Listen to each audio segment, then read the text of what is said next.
like those short phone interviews, but I don't understand how she can be have such a mess of a life where she and her husband supposedly are so successful. Though when I saw an Oprah interview with Jenna, it made it look like she was really upset about the career path she chose. And I thought, why? You became so successful. You've made a lot of money. You have a great life. And, really? You're really that bummed out, like you feel ashamed of yourself? And that's kind of how she came off during this Oprah interview, which I was surprised. I don't know Jenna well. I don't know exactly what happened with her and Tito, but it got ugly, apparently. I mean, I think if he hit her, that you'd really know it, though. I mean... and she said afterwards that, he didn't, but then at the same time she did tell people he did, and then she did test clean for not having drugs in her system, but then we were told, well, you know what, those certain kind of drugs, if you stay off them for a couple of days, they will be out of your system. Yeah, Oxycontin is what Tito was saying. I don't know. And it's just like, she did look like a mess on Oprah to me. Well, a fighter and a porn star. Who would think that isn't going to go well? Didn't she refer to herself as America's couple? Yeah. Really? It's so, I like Sasha Grey, and I don't know if but Sasha Grey is unabashedly like, this is what I've always wanted to do. Sure. And I love it. And you see Sasha Grey just getting destroyed where, someone's trying to give her basically a tracheotomy in every movie she's in. And, real aggressively. It's like, you're not going to give her the anesthetic.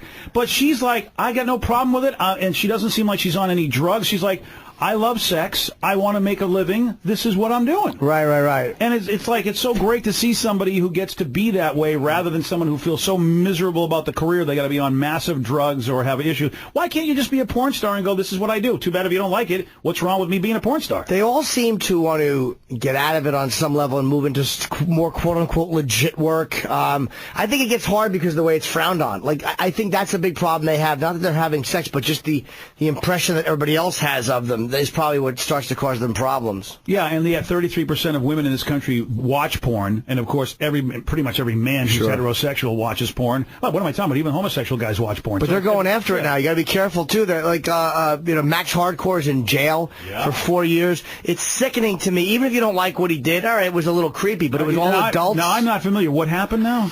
A guy named Max, his real name is Paul Little. He did very, very hardcore things. It was very offensive, quote-unquote, porn, but it was all adults. The girls were all 18 and over. He's an adult. Okay. And they found him guilty of obscenity, and he's doing 4 years, and the government seized his website, and they're trying to go after John Stelliano, who runs Evil Angel in D.C. for obscenity. So I don't understand how. Now, I know there are government laws about obscenity only with the FCC. How do they get him for obscenity in general? Well, I think the FCC is indecency. I think they're going after him for obscenity, which is a different... I don't know the technical thing. It has something to do with mail order stuff. Okay. But it was all legal stuff, but in that community it was illegal. Well, that is ridiculous. How is it that if there are consenting adults and no laws are being broken as far as no one's being forced to do something, I don't know, and you're selling them to adults, how does this country say no to something like that? How do they do that? And nobody will defend it. Nobody can come out and defend people who are doing porn. Nobody can. But the fact that, it's like, where's the ACLU? Where's all these, these free speech or these free expression activists? They only come out when something that goes hand in hand with their ideology is being attacked. But they don't come out and they start sticking up for guys like this who are just making dirty porn. Which, by the way, their ideology is being attacked in that instance. Absolutely, yeah. But they're hypocrites. Yeah, they are hypocrites. They really are, yeah. And as a porn guy, it bothers me. I don't blame you. I can no longer, repaint the living room enjoying this stuff. Oh, man. Oh, gosh. Well, hey, listen. Well, Tony Bree, thanks for coming in, Bree. Happy birthday. Yeah. And how old are you? Can we ask? 29. Oh, you look great. You look very young. Yeah. That's why I was Tony, I was surprised. I thought, man, I hope he doesn't go to jail for this girl. Yeah. I did my research. There you go. So good for you, man. She's a lovely girl. Yeah.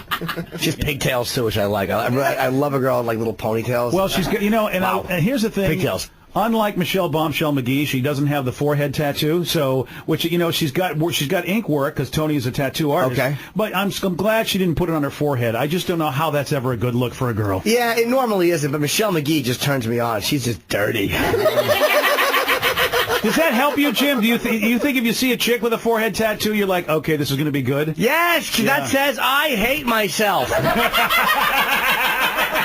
Anybody who hates themselves, I have a shot with. Yeah. It's like, you really want to self-flagellate? Sleep with me. That will give you regret. That's so awesome. Because I'm out of shape and I finish quick. I'm a complete dud.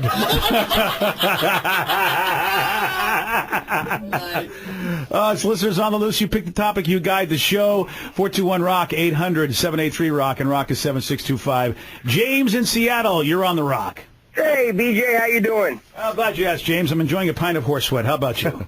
Well, I took a swim in the Gulf of Mexico, and now I have tar balls. Oh, yeah. And how about I can't get it, but I just quickly, since you talked about that, I can't, news stories can't give me anything. Did the top kill work or not work? BP saying it worked, and other people are going, we're not sure if it worked, and other people are going, no, it didn't work. Why can't I get a straight answer, or can they just go, look, mate, it was 50 million feet below the surface. We don't know what the hell's happening. The bottom line is we all know what's going on out there. The animals are stealing the oil. That's what the problem is. Look at these ducks with a lap of luxury oil all over them. They're nice and warm. Thieves! Yeah, you gotta blame the marshlands, too, because they're soaking it up and keeping it all to themselves. Absolutely, so the animals can go and enjoy it. I see a duck covered in oil. I'm like, look at how lucky he is. He'll be warm all year. It's good for you, hey. I can understand certain things getting oil on, but if you're a bird and you have oil on you, you really are dumb. Don't land in it, stupid. You have wings. Yeah. So birds I have no mercy for. It is interesting because they do fly south for the winter, so they get that, okay, the cold's going to kill me. How is it they can't figure out that, my whole home now is a toxic place for me to live. Why can't I get the hell out of here? And how many birds live on the surface of the ocean? What are you doing as a bird that you're lounging, waiting for oil to wash over you? Land where there's no oil, or if you see it washing up on shore, move. Birds are stupid. We all know that. Everyone's afraid to say it because of their political lobbying. Oh, that's awesome. James, what do you got for us? Well, the other day when you were talking to Michelle Bombshell or whatever, and then a caller passed that, it just pisses me off to no end that when a woman has nothing else to say and the conversation has gotten to the point where you both are talking over each other, and when they have nothing else to say, they just start laughing. And they just start laughing through your whole point, and it just incredibly just makes me mad to no end. And that happened twice that day, and I mean, and then you played the crying with the intervention thing, and that I've never laughed so hard past that. That just kind of made up for it all. Wow, you're getting far too emotionally invested, sir. Yeah. It's just an interview. He's turning into Peter Finch in Network. I don't like when they cry, and I'm not going to take it. Or laugh. I've often said before, when a woman starts that sort of nervous laughter with your points, you are getting close to her recognizing her own ugliness.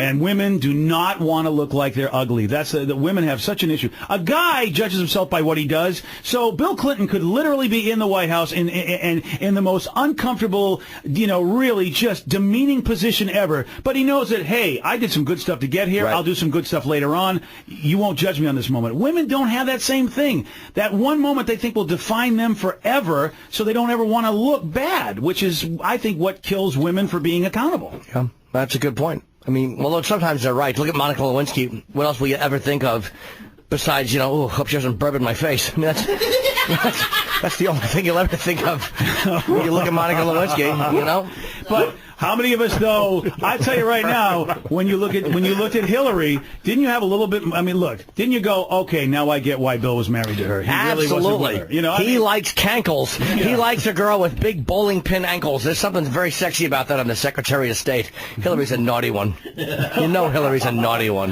You know what? And that's the thing, Jim. I bet she's just as naughty as Bill, but you know what? We just don't hear about it. I bet she has her own Oval Office action. Absolutely. Any woman who has hair like Tanner Boyle from the Bad News Bears has got to be a dirty girl in bed.